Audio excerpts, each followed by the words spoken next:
ৰঙালী বিহুৰ আজিৰ এই গৰু বিহু দিনটোত আমি ইয়াতে গৰু গা ধুওৱাৰ পিছতে পৰম্পৰাগতভাৱে আমি পৰম্পৰা ৰক্ষা কৰি কণীৰ যুঁজ অনুষ্ঠিত কৰিলোঁ বলমা আলোক যুৱ সংঘ পুথিভঁৰালৰ প্ৰাংগণত।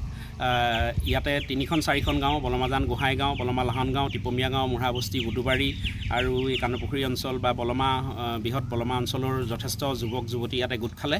পৰম্পৰা ৰক্ষা কৰি একতাৰ এনাজৰীডাল আচলতে সুদৃঢ় কৰাৰ যিটো আমাৰ পৰিকল্পনা যথেষ্ট আমি আগৰ পৰা কাম কৰি আহিছোঁ বলমা আলোক যুৱ সংঘই।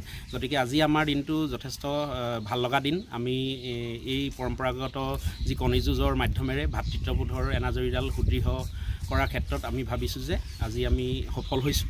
গতিকে কণী যুঁজৰ যি আগত আমি দেখিছিলোঁ আমাৰ বৰ্তাহঁতে দেউতাহঁতে বা বয়োজ্যেষ্ঠসকলে যুঁজায়, কণী যুঁজত কিছুমান ভাষা ব্যৱহাৰ হয় যে মূৰত মাথাত দুকোব, তলিত দুকোব বা থাকে মানে যুঁজাম বুলি কয়।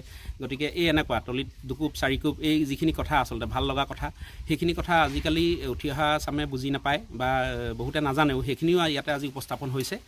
মূল কথা হ'ল আমাৰ আমি যি অনুষ্ঠানটো আজি আয়োজন কৰিলোঁ বলমা আলোক যুৱ সংঘই, এই অনুষ্ঠানৰ মূল কথাটো হ'ল যে ভাতৃত্ববোধৰ এনাজৰীডাল বিহুৰ মাধ্যমেৰে গৰু বিহুৰ মাধ্যমেৰে কণী যুঁজৰ মাধ্যমেৰে সুদৃঢ় কৰে। আমাৰ এই কণী যুঁজখনৰ আটাইতকৈ চেম্পিয়ন হৈছে আমাৰ ৰাজা শইকীয়া, আমাৰ চেম্পিয়ন হ'ল ইয়াতে।